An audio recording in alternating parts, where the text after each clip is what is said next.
저는 27세 지적장애 딸을 둔 싱글맘입니다. 지적장애 딸은 이성 문제에 관심도 많고 호기심도 많아서 가족들 모르게 채팅 앱을 통해서 남자를 만나 핸드폰을 일시적으로 꺼버리고 집까지 쫓아가는 일까지 위급한 상황이 찾아오고, 딸도 인간으로서 누려야 할 권리가 있는데 제가 제 딸의 인권을 막는 건가 싶기도 합니다. 참으로 안타까울 뿐입니다. 어떻게 해야 될까요? 재현님 적으셨어요. 아무튼 참 27세 된 지적장애 딸을 이렇게 홀로 이렇게 27년 동안 잘 키워오신 우리 질문자님께 우리 큰 박수 한번.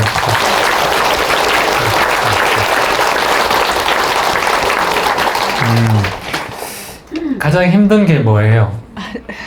마이크 가까이 대. 저도 저희 딸의 뭐 이성 문제에 대해서 네. 굉장히 그 인권으로서 이제 아이도 이제 있어야 하니까 이제 네. 뭐 남자 친구도 이제 제가 아는 범위 내에서 이제 만나기도 하기도 했었어요. 이제 네. 아이들도 놀고 이제 같이 어울리게끔 했는데, 이제 최근 들어서는 이제 그 또 다른 이제 관심이 또 이제 제가 모르게 이제 채팅 앱을 통해서 만나다 보니까 요즘에 뭐 그 우리 비장애인 사람들도 보면 데이트 폭력이다. 맞아요. 네, 그런 게 뭐 수없이 일들이 많잖아요. 근데 저희 아이 같은 경우에는 사회성 굉장히 좋고 또 직장 생활도 하고 있어요. 네.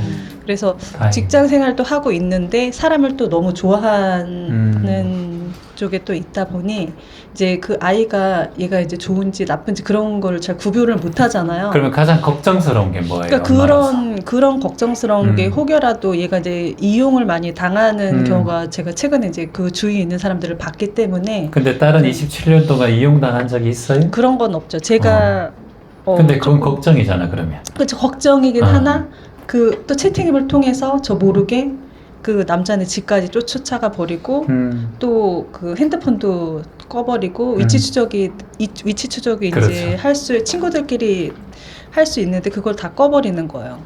그걸 본인이 어머니께서 그걸 단도리하고 막으면 막을 수 있어요?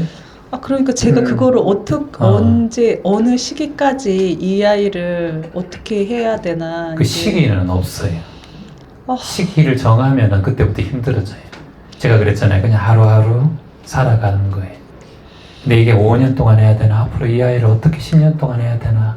자꾸 하면 그건 미래가 없어요. 고통의 시작이. 맞아요. 너무 고통스러워. 그러니까요. 27년 동안 본인이 해온 이 어찌 보면 업적이거든요. 대단한 일이거든요, 사실은. 참 뭐 본인만이 알 수 있는 그 경험을 해보신 분만이 알 수 있으니까. 근데 지금 이 순간 내가 아이를 만나고 아이에게 채팅 앱을 막는다 하더라도 밖에 나갈 수 있어요. 그 소통을 본인은 할 거예요. 직장 생활이 있기 맞아요. 때문에. 할 어떤 식으로든 할 거예요. 네. 그러니까 채팅 앱이 문제가 아니다. 이거는.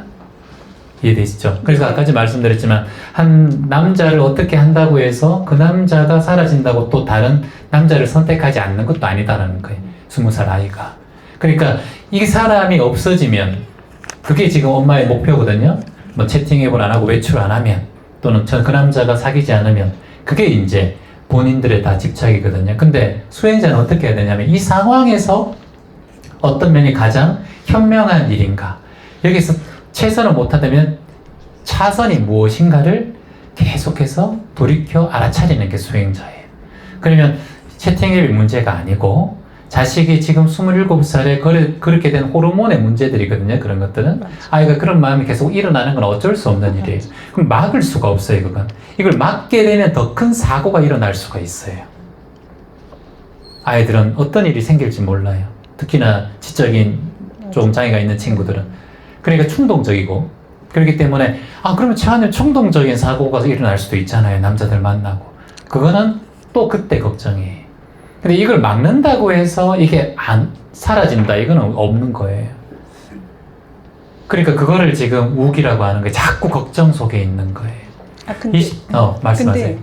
그 채팅 앱을 통해서 네. 만난 그 남자의 집을 네. 최근에 쫓아간 거예요. 예.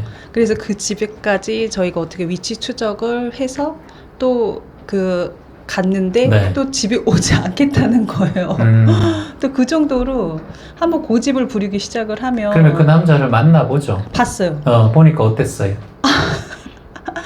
저도 지금 이게 이제 한 두 번째 이제 그런 상황이 생겼죠. 위급한 상황이 예. 한 두 번 정도 되면 제가 이제 좀 캐치가 이제 좀 빠르니까 좀 이상하다 행동 자체라던가 뭐 핸드폰을 하는 게 좀 다르다 싶으면 제가 이제 그 주위에 있는 이제 아이들한테 같이 어울리는 아이들한테 이제 물어봐요. 이제 요즘에 뭐 또 어디서 놀고 있고 어디서 이제 어떤 걸 하고 있느냐 이제 물어보면 이제 무슨 일이 없어 이제 아이들한테 이제 그러면은 뭐 누구가 이제 요즘에 그 뭐 교회에 이제 가서 뭐 누구도 오라고 하고 채팅에 이제 만났던 이제 그 오빠도 오라고 하고 하다가 저한테 저만 모르게 우리 엄마 알면 안 돼. 뭐 그러니까 자꾸 숨기잖아요. 네 맞아요. 그러니까 엄마가 자꾸 간섭하고 따라오고 위치 추적하고 그러니까 자식은 그것을 못하게 하기 위해서 최선을 다할 거예요. 또 맞아요. 본인도 지능이 더 커질 거예요 앞으로. 맞아요. 그러니까 그런 쪽으로 자꾸 커지는 게 좋아요?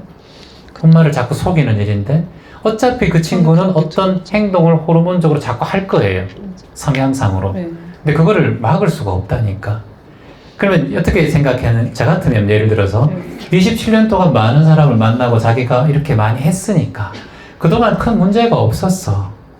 응? 그게 예를 들어서 1년에 2번 일어났던 뭐 5년에 한 번 일어났던 큰 사고가 생겼다면 모르지만 이 아이가 지적 장애가 있다는 거지만 이 아이는 분명히 생각에 사고가 있고 자기가 알아차리고 있다라고 저는 봤으면 좋겠어요.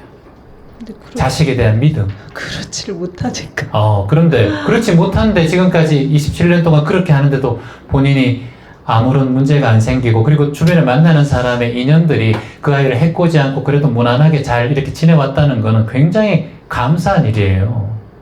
감사한 면을 보셔야 된다는 맞아요. 거예요. 감사하죠. 예, 왜냐하면 사람들이 그걸 이용할 수도 있고 여자이니까 어떻게 또 할 수도 있는데 근데 아이가 그런 상황에 본인 스스로가 대처를 잘하고 모든 상황에 잘 만들어가고 있다는 거예요. 그래서 엄마가 보는 아이의 입장과 이 아이가 심적으로 무의식으로 현재의식으로 느끼는 거는 저는 다르다고 봐요.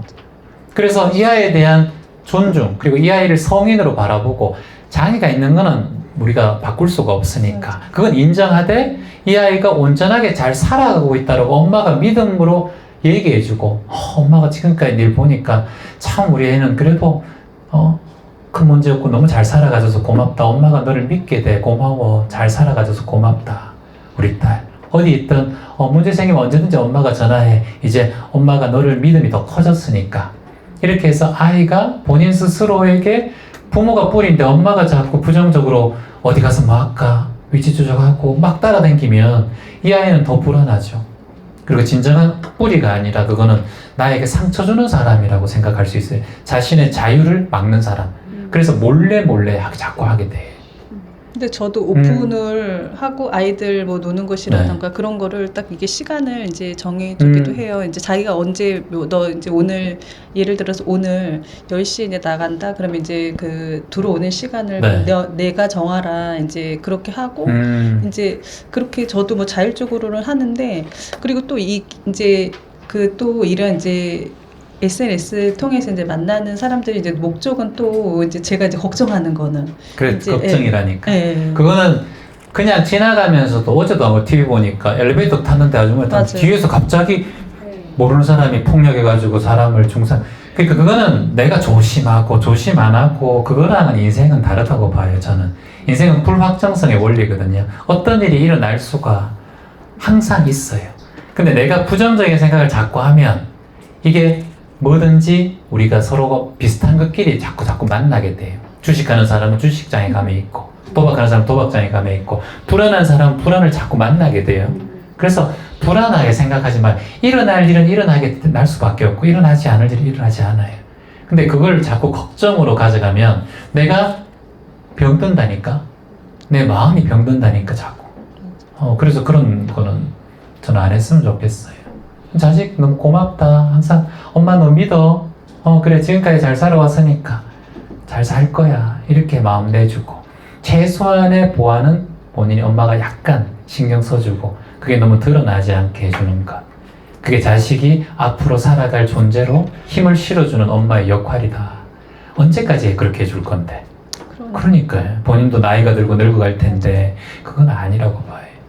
보다 더 믿음을 주고 최소한의 방어책은 두되 너무 집착하지 않는 중도의 길을 가셔야 돼요. 검은 구줄을 너무 늘어뜨리면 소리가 안 나고 너무 땡기면 끊기듯이 본인은 지금 너무 탁 타이트하게 땡기고 있다. 약간 더 살짝만 늦춰주고 믿음을 좀 줘요. 지금 현재 아. 지금 현재 제가 좀 음. 타이트하게 딱 잡고 있는 거고, 그리고 이제 그 집까지 쫓아갔고, 그렇지. 이제 그 남자도 만났고, 그리고 이제 그 사람한테 되게 감사하다고 이 얘기도 하고, 제가 그 쿠폰도 보내주고, 그래, 그 이제 잘했어요. 좋게 마무리를 했는데, 근데 이게 지금 제가 아무리 딱 잡아놓고 그래. 있는다 하더라도 또 반복될 언제 또 일들이. 어떻게 아. 저 모르게 이렇게 그래, 뭐 병이 하나 났다고 맞아요. 나았다고 또 병이 안 그러니까 생기나? 네, 어? 맞아요. 여기 보톡스 살짝 났다고 6개월이면 또 생기거든. 그러니까 자꾸 생기는 거예요. 그게 생사예요, 생사. 그걸 윤회라고 하는 거예요. 죽고 살아나는 게 생사가 아니고 윤회가 아니고, 걱정과 걱정은 끊임없이 이렇게 파도처럼 일어난다. 이게 우리의 인생의 고해의 바다인 거예요. 그러니까 본인은 그걸로 편하려고 생각하지 마요. 내 인생이구나. 이게 하나의 과정이구나. 자식이 나에게 많은 걸 가르쳐 주는구나. 오늘도 하나 배웠다. 맨날 네. 배우고 있어요. 그러니까 배움의 인생이 배움이. 박수 한번 주세요, 어머니.